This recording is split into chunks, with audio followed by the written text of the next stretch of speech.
Welcome to our online talk series, Waterford and the 1920 Local Elections, Fighting for a Voice and a New Ireland. This is part of the Waterford Decade of Centenaries Commemoration Events programme, supported by Waterford City and County Council and the Department of Culture, Heritage and the Gaeltacht under the Decade of Centenaries 2012 to 2023 initiative. I am delighted to introduce Councillor Damien Geoghegan, Mayor of Waterford City and County Council, to speak on behalf of Waterford City County Council about the importance of the 1920 local elections in Waterford and the ongoing commitment of Waterford City and County Council to the programme of commemorations.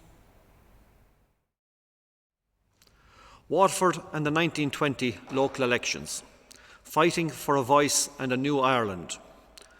Fáilte Riv go dtí an seomra mór Hallan a Corach. As Mayor of Waterford City and County Council, I am delighted to welcome you to this series of online talks on Waterford and the 1920 local elections. This was a very turbulent period in our history, and the Waterford people of the day had lots to contend with, having recently fought in great numbers in the First World War. They were in the midst of a war of independence and were recovering from the impact of the 1918-1919 influenza outbreak that cost many lives. It was in this time of turbulence that Waterford people exercised their right to vote, utilising proportional representation for the first time. In the city and in the county, the people of Waterford elected new representatives for the corporation, the county council, Dungarvan Urban District Council and the rural district councils, who represented their strong belief in an independent Ireland. As a result, the first action of these newly elected representatives was to pledge allegiance to Dáil Éireann. This allegiance to Dáil Éireann and the repudiation of the local government board and the British Parliament had serious consequences for the councils. The act of pledging allegiance to Dáil Éireann resulted in this response by the local government board on the 29th of July 1920. I am directed by the Local Government Board for Ireland to state that their attention has been called to the series of resolutions passed by certain local authorities in Ireland repudiating the authority of the Imperial Parliament and declaring their intention to place every obstacle in the way of the existing administration under His Majesty's government. In view of the possible effect of this policy upon the responsibilities of the departments acting under the control of Parliament, which regularise the issue of loans and subsidies to public bodies in Ireland, the Government have given the Board explicit instructions that no loans for any purpose shall be made by the Local Government Board to any local authority without a definite assurance that they will submit their accounts to audit and be prepared to conform to the rules and orders of the Local Government Board as heretofore. Due to their refusal to submit their accounts to the auditor of the Local Government Board, the Corporation and Council were each issued with a writ mandamus and taken to court.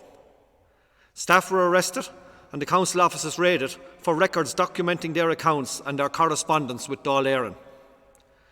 Paddy Brazel, Town Clerk of Waterford Corporation, was arrested in November 1920. He was interned for over a year and Waterford Corporation granted him indefinite leave of absence. The Corporation's Treasurer, William Raftis, replaced him as acting Town Clerk in December 1920, but was himself arrested by Crown forces the following month. In the same month, on the 17th of January 1921, Thomas B. Boyle, County Accountant, was arrested in Dungarvan and interned. Staff members interned in this period were granted leave of absence and their salaries were paid. The Corporation and the County Council offices were raided in November 1920, and the County Council offices were raided again in January and June 1921, and on each occasion records were seized and removed by the Royal Irish Constabulary. Throughout this, the members of the councils continued to meet and provide road, water, housing and health services under incredibly difficult circumstances. They did not waver in their support for Dáil Éireann, and as Mayor of Waterford City and County Council, I am proud of the contribution that the councils of Waterford made to the efforts to gain independence for Ireland. The council members demonstrated that they could provide local government and represent the people of Waterford and their desire for a new independent Ireland. This series of talks is supported by the Department of Culture, Heritage and the Gaeltacht under the Decade of Centenaries 2012 to 2023 initiative and Waterford City and County Council Commemorations Committee. Our speakers will explore 1920 in Waterford, looking at the issues of the time and exploring the voices looking to be heard in the 1920 local elections. The importance of the Labour movement in Waterford City and County at the time, the connections between the Irish language and representation, the voices of women in Cumann na mBan, and the voices seeking justice in the Republican courts that were established at the time. Our speakers share their expertise and exploration of an exciting and chaotic time in our history. And on behalf of the Council, I would like to thank them for their efforts. I would like to thank the members of our Decade of Centenaries Committee for their continuing efforts to commemorate and explore this important period in our history. In these current times of uncertainty, there is great merit in exploring the uncertainties of our past and gaining greater understanding of where we have come from so that we can chart a path for the future. Gorv Mila Mahagwiv agus Buintanov Asna Lake T.